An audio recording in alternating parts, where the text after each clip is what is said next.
right, so welcome back everybody to Whiskey, Wine, and Wills. My name is Jordan Jacob. I'm here with my law partner Michael Greenfield, and we're joined by our guest Andy Luaces. What's up, Andy? How you doing? Feeling great. Yeah, Feeling great. Yeah. good. We've been setting up for the last hour, so hopefully this. Yeah. Hour. Yeah. Yeah. About an hour. So we are here today at Core Fitness Miami. This is Andy's gym facility. And Andy, why don't you tell us a little bit more about yourself and what you do? So it's a sports performance facility, but we also do personal training.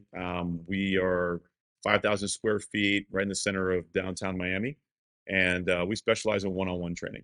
So we have a whole medical team from physical therapy to regenerative medicine to chiropractic, and we have some of the top trainers in the city working with us. All of my trainers have master's degrees from UM.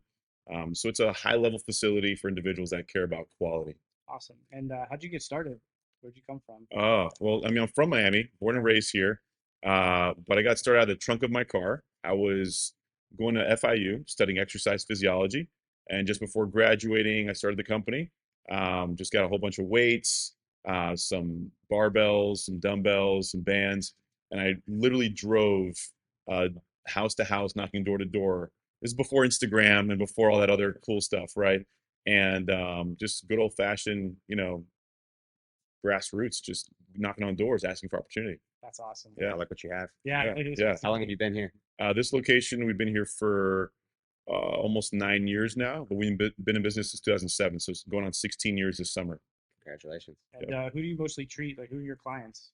High-profile executives like CEOs and business owners, entrepreneurs, but I think our most reputable clientele are NBA players, NFL players, MMA, mostly pro athletes. And how do they find you now? Uh, Going door to door to find them. No, I'm not knocking on any athletes' doors. That's for sure. No, we don't do that. It's word of mouth at this point. Okay. It's always been word of mouth, really, since day one. But you produce results, and someone's teammate is going to say, "Well, why are you jumping higher? Or your defense is better, or you have no more aches and pains, or you're able to play for longer." Who you working with? And it just kind of goes from there. Awesome. And so part of the podcast and one of the purposes is to talk about family and work and life. Right, right. And so one of the things that we ask all of our guests is to share with us some life lessons that you've picked up along the way. Okay. Whether that be from mentors or parents. Is there any one specific life lesson that you've picked up that you implement into your daily life, whether it be personal or professional? A life lesson that I've picked up, like from the family life or from the business life or whatever. From anywhere. I would say don't waste any time. You have that is something that you just can't get back. And I've always believed in that. So I maximize my time. People ask, how do I get so many things done? I run the business. I'm also training full time at the business, family man, friends, and everything. And the answer is to just sleep less. You know what I mean? Like, fuck sleep. Everyone's talking about sleep. You got to sleep more. I think you got to sleep less. I think you got to just get up and go work. Yeah. Yeah, Like you sure. can sleep when you're comfortable and you're 50, 60 plus or whatever, take all the naps you want or whatever. But in those crucial, like producing years, just balls to the walls, man. Just go all out. So, as someone who is into working out and Yeah. and training, Yeah. do you find that sleeping less affects your business? It affects my performance for sure in the gym. I mean, like, I don't recommend that to my pro athletes. Sure. Sure. Or to my clients, right? But if you're a business owner, you're trying to maximize and be more efficient and still be there for your family and do everything you're supposed to do, you're gonna have to sleep less. Yeah. It's the way it goes. Or just be super efficient and find a way to do that, which having a family has now gotten me to be more efficient, right? Mhm. Because now, already sleep, 4 to 6 hours a night. If my daughter gets up, and that's cut down to 3 hours, Yeah. and that's getting old real quick. Sure. Yeah. So you got to be more efficient. I used to be at work until late, 8, 9, 10 o'clock at night. Now I'm done at 4, 5 o'clock, although I still start at 6, still more efficient with my time. I understand. Speaking of sleeping and work-life balance and family, that Yeah. you have number 2 on the way. Number 2's on the way. Congratulations Coming to in you. hot. Yeah. And something we have in common, I have number 2 on the way as well. Absolutely. So Yep. what are you prepping for that work-life balance? How are you going to adapt to number 2 coming? Because I'm going through that too. It's just I'd love to hear what efficiency. you're thinking. Yeah. Yeah, Keep same. efficiency. More efficiency. I mean, high quality, in terms of hiring, Mhm. right? You don't want to skimp out on your employees. If you're going to hire well, and pay well, and you're going to get what you pay for.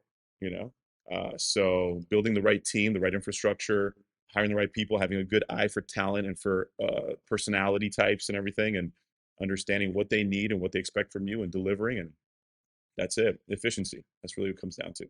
That's the key. Yeah. Don't waste Absolutely. any time. That's right. And yeah, so I mean, with I have two, so I Of know course. how that life He's the is. guy to ask, really. Yeah, Yeah. of Yeah, course. it's hard. No, it's hard. And one of our prior guests was talking about. We always ask what's your work life balance, but he said, let me flip it on you. What's your life work balance? That Interesting. life comes first. Right. Work is if work is second, and if work gets in the way of life, then you need to adjust how you work. For Yeah. me, as building the business up, Yeah. you can qualify and say not every profession's like that and have Right. that ability. Mike and I, owning our own business, just like you have to really, you can't really take the foot off the gas, when it comes to building the business. Not Yeah. yet. Not I think yet. we're too young to do that, Right. Right. and we still have the ability to operate off of 4 or 5 hours of sleep. Exactly. Yeah. Exactly. So if you So can manage that, then sure. is there an end date for you? Like, is there a goal, whether it be monetary or age, where you think, all right, now it's time to pivot out of what this business is into the next thing? I Have don't, you even thought about that? I have thought about it. I think about it all the time because the amount of energy that this type of profession requires, Mhm. is not sustainable deep into life, right? This is really a young man's game. Yeah. And when you get to like 50, 55, it's going to be tough to be here at 6 a.m., yelling at a couple dozen NBA players every summer for 3, 4 months straight, it's tough. But I think I'm gonna ride this wave as long as I can, And again, I'm building a great infrastructure. I'm building a great team, and I think my guys will be taking more of that load as I start to step away a little bit more, and as I age a little bit, and maybe have a little more time for myself. Sure. That's where I'm at so far with that. But in terms of thinking of retirement or selling the company or anything like that, like that's not. I have no exit plan. I have Sure. none of that. Just do a great job for people. The business has been growing for 16 years now, and just continue doing that until the wheels fall off, basically. You love what you do, so And I love what I do. Exactly. easy to That's a hundred not worry percent. about the exit plan. A Right? hundred Yeah. percent. 100%. I'm not really too concerned about that right now. Yeah. I'm concentrating on being present. I think that's Great. been something that I've had to really learn. As a young business owner, you think about the future a lot. The future, the future, the Mhm. future, right? And Absolutely. then I had my daughter, and I'm just like staring at her for like 25 minutes straight. And I'm like, where have I been? I just staring at my girl, like that's like she gives me like the gift of presence. Yeah. And that's something that nothing else or no one else has ever given me in my life is like, I'm here, like right here, right now. It's awesome. That's Yeah. great. Having Yeah. kids definitely changes your perspective on life Everything. and Yeah. Yeah. and how you operate. And, Yeah. is there any lessons that you are starting to teach her and that you want to teach your son? Is there something that whether it be something that you learned from somebody else or something that you always thought as a parent you wanted to pass on to the kids? I mean, I grew up in a house of discipline, and if I wanted something I didn't get it, my mom would be like, "Tough shit." Yeah. Like tough shit. This is life. This is how it goes. You don't get everything you want. Even if we can get it for you, sorry, we're not doing it. Like so. I think my daughter and my son are going to grow up in a house of discipline. Mhm. You know, and also appreciation, and humility. I think they need to be thankful for what they have, the kind of life that they were given, the fact they were lucky enough to be healthy and born into a household that loves them and that can provide for them. I want them to really just understand the concept of appreciation and discipline and hard work. Nice. It's good to So hear that. important. Yeah. Yeah, It's good to hear that because we talk to people all the time. We meet with families and a lot of young professionals, and we hear both lessons that in terms of the household that they grew up in, passing on the good things, but we've also met people who grew up in in bad households where they learn what not to do. And Right. like I'm going to do the complete opposite. Right. But it sounds like you had a really positive relationship with your family growing up. Absolutely. That's good. Absolutely. Yeah. I mean, not to say that there weren't a lot of other characters Sure. around Of course. that taught me what not to do. I Yeah. mean, I think I had plenty of those that Yeah. also helped shape me, Yeah. and okay, that's the wrong route. Let's go this way. But yeah, for the most part, my parents were great role models. My dad was a hard worker. My mom, very hard worker as well. Educated, immigrant family that came here from Cuba Cool. with zero, literally zero, and they came here without their hands open, asking for anything. They came here expecting to learn the language, expecting to create a new life here, and just work hard and just keep going. There's no handouts, there's Right. no easy answer, there's none of that. Absolutely. Yeah. We had, Jordan and I, grandparents who were immigrants. Right. The same Right. thing. They never expected a handout. No, of course They worked not. and they built businesses and they built something to now leave behind for their next generations. And Absolutely. clearly, that's what you're doing here. Absolutely. That's what your parents did. So, obviously, in addition to life lessons that we want to share here, this podcast is also about leaving behind a legacy. Yeah. A lot of people absolutely. think legacy monetary, money, Right. moving, Right. but we want to talk a lot about the non-monetary legacy. So, Mhm. first off, what does leaving behind a legacy mean to you? I think leaving behind a legacy would be a mindset. I think, my dad unfortunately passed away 2 years ago, and what he left behind was knowledge, and experience on how to live your life and how to lead by example and how to be a good father. I think that's more important than anything he could give me monetarily. Mhm. And I want my kids to grow up in a household where they saw their dad working and they saw their mom working, and they understand what it's like to put forth sacrifice and effort, and also sometimes to fail, and failure is okay. I think in today's society, we grow up in this like world where if you do poorly in any one aspect, you want to quit, right? Oh no, it's not for me. And you see these young athletes want to switch schools, right? Everyone, I see pro athletes want to get traded. It's not working out. People aren't resilient anymore, Yeah. And I feel like I grew up watching my grandparents and my parents being very resilient people, Oh yeah. overcoming a lot of adversity, and that builds character, and nowadays I think that's kind of lost.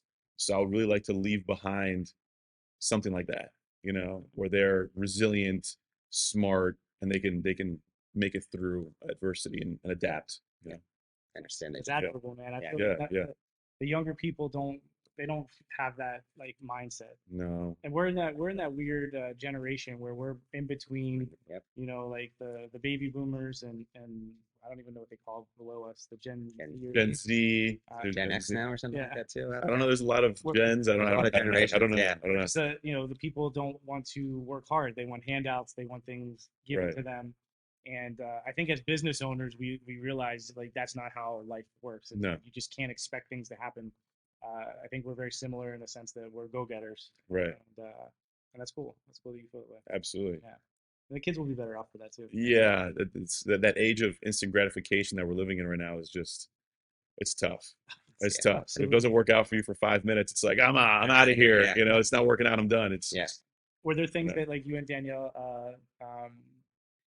talked about that you guys were going to do as parents that you have not done, or that you weren't going to do that now you're doing? I don't know. Everybody has I mean, Everybody everyone has has that. I think, I think, we've done a good job of not raising our voices yet. I mean, we have, but not like we haven't blown up, right? It's like you feel yourself bubbly, you're like, okay, hold on. So we've held that back. We didn't think that Ella was going to sleep on our bed at all, Yeah. because it's from age like from like 5 to 10 days old is when we start to like already start to work on her sleeping habits and everything. But they're just so damn cute. Yeah. They're just so cute. Like, what can you do? Yeah.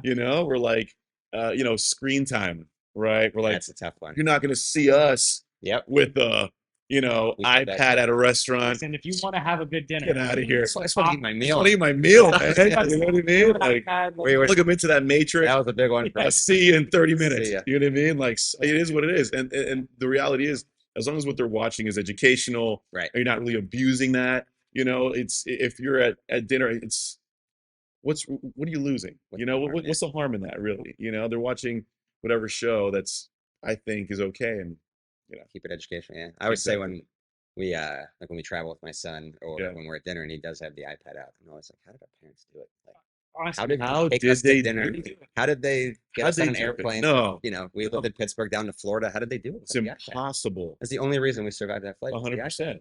and Blippi. Yeah, iPads and it's it. grandparents. Blippi. How did our parents raise us without grandparents? Like having my in-laws, my mom, Oh, you're lucky. Yeah. Yeah, by, yeah, you know, and Oh yes. you know, Yeah. we make sure to FaceTime my dad and stepmom and having that presence, but just having grandparents accessible and huge. to raise. I mean, it really does take a village, but I don't know how the older generations like got through it without it because I have no we idea. definitely use that as a crutch. Yeah, Oh, yeah. 100%. 100%. I definitely grew up close to my grandparents. So did I, yeah. My dad's parents were the ones that were closer to me, and they pick me up from school sometimes, or I get dropped off at abuela's house every Saturday, get picked up every Sunday. So my parents can still have a life. So I think that's really important. Luckily, we have both grandmothers are here in Miami, and we also have my brother, my wife's sisters. So we have like a nice That's good. support system here. We have a lot of friends. A lot of our friends are living here. So it's been nice so far. Yeah. That's good. I can't imagine moving somewhere else and being like on our own. Yeah. I Like can imagine having to trust babysitters, that. that I've never met, like you're gonna show up here and like, I don't know you, That concept scares me. It's just Yeah. hiring just a college kid or a high Yeah. school kid. It's terrifying, connection. especially No. there's no like wholesome kids. They're just scrolling. Your kids, on the verge of accidental suicide over here, and they're just like, what's the Yeah. latest trend? Yeah. Like Which zero presence. It's so crazy to me because I grew up, it was babysitters that Oh yeah. not family. Oh yeah. Right. Every Saturday night, it was a basketball coach of mine or a camp counselor of mine Really. or I don't know, people we knew from the community, things like Really? that. My sister's counselors, and now it's like everybody we meet, it's parents or nobody, Right. or grandparents or nobody. You know what I mean? 100%. It's very different Just can't trust people. now. It's you're saying it's that phone, and it's no one's paying attention to anything It's anymore. trust. You know, Yeah. Any people you could trust. Yeah. You know, we have friends that we would trust. Like, hey, like Yeah. friends, yeah. you know, but are we gonna burden friends that have kids? Like, hey, here's another two. Here's our Yeah. yeah. Enjoy that while We we. need a date night, please. Yeah. do it. Yeah. I do that to Can't Zach It's sometimes, tough. actually, but Yeah. It's tough. hey, we live right by FAU, and it's like, oh, there's the College of Education. And my wife's Make it like, a little no. babysitter. Because they don't care is the problem. Right. It's hard to find people that care nowadays. Right. Nowadays, it's like no one really takes any job too seriously. Everyone has a sense of it. Not everyone. I mean, I'm generalizing here, but there's a lot of entitlement. Oh, There's a lot of sense of why not me, me. I need this. It's not like we, Yeah. or forming a team or whatever is very difficult. So I can see where it's tough to trust young college kids to watch your kids. I mean, I can't. They just don't care. Yeah. It's tough. Yeah. So before we wrap up today's episode, is there anything else you want to share with our guests or listeners, whether it be about you personally, the business, just about life and legacy in general? Anything you Don't- want people to know about you? Nothing about me, but don't be afraid to fail. Yeah. Don't be afraid to fail. That is the number one reason why people don't jump into their own business, why they don't take risks. It's because they're afraid of failure and they're afraid of the ridicule and the shame of failure. I fail all the time. I just happen to win more times than I failed, but I fail all the time, and it never knocks me down. It never makes me feel like I'm not good enough. It never makes me feel like I shouldn't take the next risk.